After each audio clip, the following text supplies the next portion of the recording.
इस न्यूज के प्रायोजक हैं अर्थ डायग्नोस्टिक मधुबन उदयपुर। उदयपुर में लगातार विभिन्न क्षेत्रों में हो रही यूडीए की कार्रवाइयों को लेकर बांसवाड़ा डूंगरपुर से सांसद एवं भारत आदिवासी पार्टी के नेता राजकुमार रोत ने कड़ा विरोध जताया है। रोत ने आरोप लगाया कि यूडीए भूमाफिया के इशारे पर काम करते हुए गरीब और आदिवासी परिवारों की आशियाने उजाड़ने का काम कर रही है। सांसद रोत ने बताया कि अनुसूचित आदिवासी क्षेत्र में बिना पैसा कानून के प्रावधानों का पालन किए नगर पालिका और नगर निगम का विस्तार किया जा रहा है। इसे लेकर आदिवासी इलाकों से जुड़ी कुल 18 याचिकाएं हाईकोर्ट में लंबित है। इनमें से एक मामला बलीचा क्षेत्र से जुड़ा था, जिस पर हाईकोर्ट ने हाल ही में फैसला सुनाया है, जबकि अन्य याचिकाओं को खारिज कर दिया गया।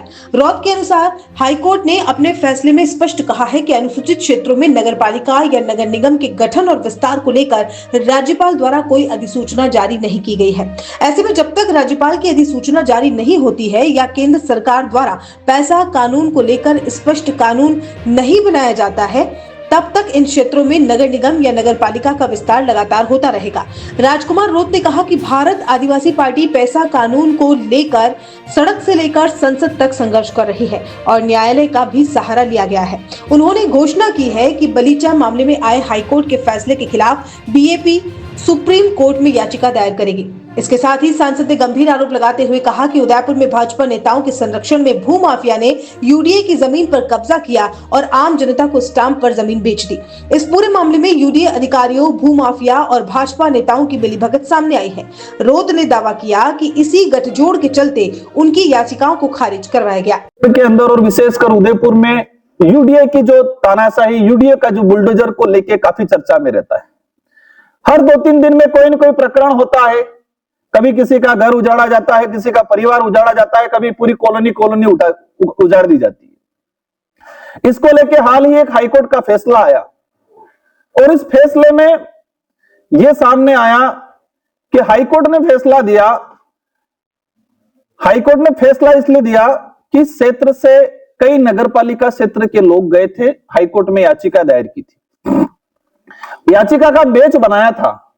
हमने पिछले 3 साल पहले 2022-23 के अंदर संविधान के जो प्रावधान हैं, अनुच्छेद 243 ZC और अनुच्छेद 243 ZC 1 में यह प्रावधान है कि अनुसूचित क्षेत्र के अंदर अगर आप नगर निकायों का निर्माण करते हो, गठन करते हो या विस्तार करते हो, तो आपको 5वीं अनुसूची जो अनुच्छेद 244 1 जो है, उसके विशेषाधिकारों को ध्यान में रखते हुए आपको नगर पालिकाओं का गठन करना है। यह संविधान के अंदर प्रावधान। इसी प्रावधानों के तहत मेरे सिमरवाड़ा, मेरे विधानसभा, पूर्व विधानसभा 84 के अंदर सिमरवाड़ा था, वहां नगर पालिका जबरदस्ती घोषित किया। हम हाईकोर्ट गए और हाईकोर्ट में हमने इसी का हवाला दिया कि संविधान के अनुच्छेद 243 ZC 1 के तहत अनुसूचित क्षेत्र में नगर पालिकाओं का निर्माण करना असंवैधानिक है। ये मैं नहीं कह रहा, ये संविधान कह रहा है। हाईकोर्ट ने इसको माना। हाईकोर्ट ने सरकार को नोटिस जारी किया। सरकार को पूछा 2023-22 के अंदर कि क्या अनुसूचित क्षेत्र में मैसा कानून लागू है। इसमें 2 चीजें हैं, हमें समझने की जरूरत है कि कोई भी सामान्य क्षेत्र का कानून अगर अनुसूचित क्षेत्र में लागू करते हैं तो राज्यपाल महोदय को अधिकार है कि उस कानून को लेके अपनी टिप्पणी करे या अध्यादेश जारी करे। राज्यपाल महोदय स्वतंत्र हैं टीएससी से परामर्श लेके कि ये कानून सीधा रूप से लागू होगा या इसमें कुछ विशेष प्रावधान या इंप्लीमेंटेशन या मॉडिफाई करके इसको लागू करे। ये तो सरकार को पूछा क्या मैसा कानून लागू है, सरकार ने कहा नहीं लागू है। सरकार को पूछा क्या अनुसूचित क्षेत्र में बिना मैसा कानून के नगर पालिका का निर्माण हो सकता है, सरकार ने कहा नहीं हो सकता है। विधि विभाग से टिप्पणी आई और फैसला पक्ष में आया और उस समय 6 से 7 नगर पालिका हमने निरस्त कराई।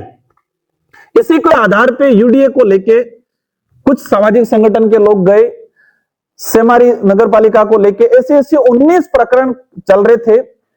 इसमें एक चीज बड़ी सामने आई कि 19 प्रकरणों में एक बलीचा का केस कोई व्यक्ति गया जो हमारी जानकारी में नहीं है। सेम प्रकरण थे, एक प्रकरण बलीचा से गया और बलीचा से जो प्रकरण गया उस प्रकरण ने हम जिस लाइन पे जा रहे थे उस लाइन पे नहीं जाते हुए उन्होंने अलग हवाला दिया और हाईकोर्ट ने बलीचा की जो पिटीशन थी उस पे फैसला सुनाया और सारे जो पिटीशन थी उसको खारिज कर दिया और उन्होंने कहा कि अनुसूचित क्षेत्र में नगर पालिका नगर निगम को लेके राज्यपाल महोदय ने किसी प्रकार की कोई अधिसूचना जारी नहीं की है। इसलिए जब तक राज्यपाल महोदय अनुसूचित क्षेत्र में municipal extension to schedule area या मैसा कानून जब तक केंद्र सरकार पास नहीं करे या राज्यपाल महोदय उसके लिए विशेष अधिसूचना जारी नहीं करे, तब तक नगर पालिका नगर निकायों का यूडीए का विस्तार होता रहेगा। यह सुप्रीम हाईकोर्ट ने भी फैसला हाल ही 7-8 दिन पहले दिया है। तो हमारा जो तक लगा, हमारी जो तहकीकात में आया, इस ये मैसा कानून को लेके नगर पालिका नगर परिषद यूडीए में रहने वाले लोगों को लेके सड़क की लड़ाई भारत आदिवासी पार्टी लड़ रही है। विधानसभा हो लोकसभा हो, उसमें हमारे विधायक और मैंने स्वयं इस बात को उठाया है।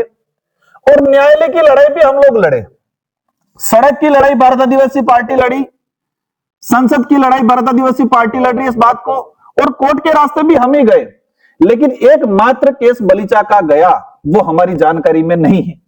हमें जहां तक लगता है, और ये सच्चाई है, कि उदयपुर यूडीए के अंदर जो भूमाफिया लोग थे, जिन्होंने यूडीए की जमीन अपनी जमीन बता के बेचने का काम किया, लोगों को बेची, स्टाम्प दिया। इस इलाके के आसपास जो पॉलिटिकल लीडर है, जो भूमाफिया बने हुए, भूमाफिया से संपर्क है, जो अधिकारी इसमें इन्वॉल्व थे, ये सारे अधिकारी भूमाफिया पॉलिटिकल लोगों ने मिलके हमारी याचिकाओं को क्रेश कराने के उद्देश्य से बलीचा से एक फर्जी व्यक्ति को तैयार किया, ऐसा हमें आभास हुआ।